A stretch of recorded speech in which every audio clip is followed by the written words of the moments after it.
Every single one of us has troubles in his life. Every single one of us has made mistakes. Every single one of us is a sinner. And every single one of us is hopeful and wishful that when I stand before Allah on the day of resurrection, Allah's gonna turn a blind eye and forgive all my sins. Yet you can't even forgive the person you grew up with for years of your life for one issue. You can't even forgive. What if this Ramadan is your last? What if you were resurrected and on the day of judgment, imagine you're meeting the Prophet sallallahu alaihi wasallam, you're meeting the companions of Rasulullah sallallahu alaihi wasallam, and they ask you, how was your last Ramadan? Imagine you receive your book of deeds, you look, the final Ramadan in your life, the final chapter. What was it like? Did you assume there was going to be another one, so you slacked off? Or did you really believe, like with every prayer, pray as though it is your last, pray as though you are bidding farewell, this is my last Ramadan? Allah did not say every soul will die. He said every soul shall taste death. You know, when you taste something, it can either taste sweet or bitter and sour. And when people experience death, some will have a pleasurable experience, a sweet taste to it, and others will have a miserable experience, and it will be bitter and sour for them. And you choose this for yourself. Jannah is full of sinners, but those that repented. Jannah is not made for people that did absolutely nothing with their life and they made no mistakes. Allah subhanahu wa ta'ala says, if there was a nation that did not commit any sins, He would destroy that nation in order to create a nation that sins and repents to Allah subhanahu wa ta'ala. This is Allah's words. So best believe, for the drug dealers and the sinners and the zanis, whoever it may be, you rappers and the guys that listen to music, the guys that are bunning, bro, today could be your day where you change your life completely. You are chosen by Allah for something. Understand what that thing is, understand your value. Allah places every one of us on a niche, on a place, on a position. Each one of you is chosen in a unique way. You have something others do not have, but it's your own uniqueness.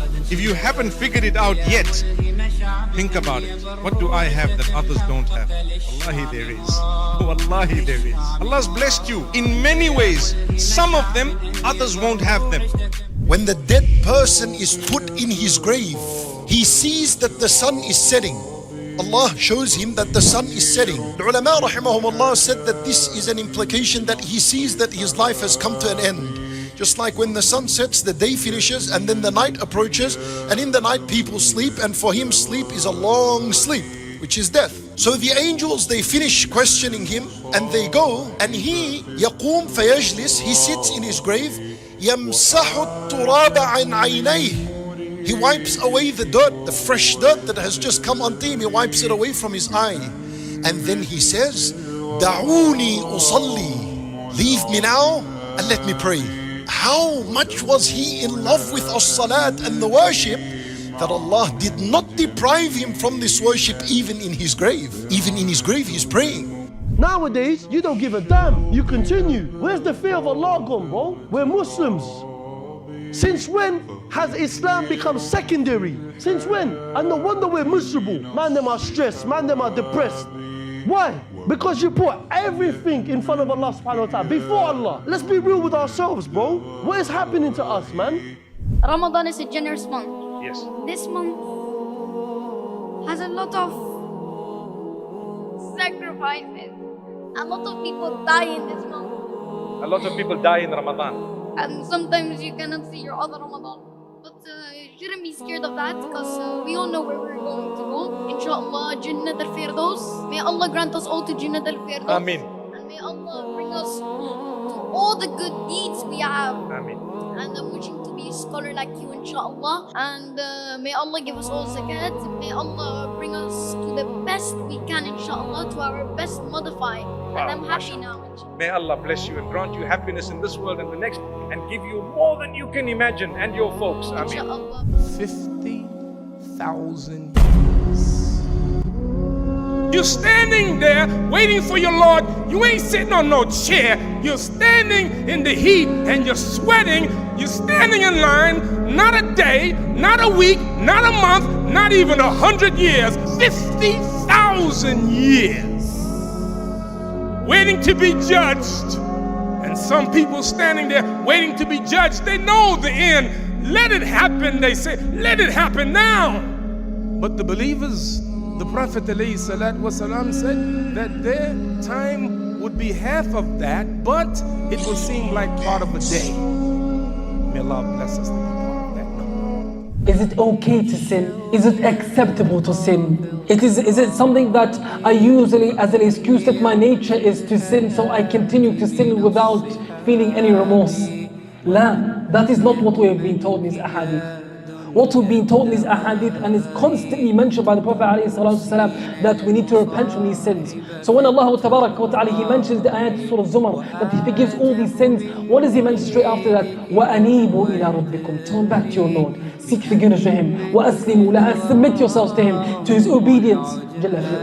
That is what is required from us. You feel you failed your mum? 100%. Take your time. It's not easy. And the reason why I say I failed her is because I never spent enough time with her. You see, there's times where husband and wife might go through issues. I knew mummy's house was the place to go. I don't go out with my friends. I don't need to do that. There's times I'm struggling at work. Who do I call? I call my mum. And I say this all the time. And I said this to my wife, and I said this to my sisters. I said to them, bear with me. I can never love you the same. They're like, why? I said, the love that I used to receive from my mum is the love that I used to give. If that love has been cut, I can't love you the same way anymore. The most important thing in our life is a good ending. And the only way to get a good ending is to every day live like it's your last day. So do good every day. Every day you got to do good, because you don't know if that's your last day. Because there's nothing worse in life than dying on the wrong way. There's no coming back.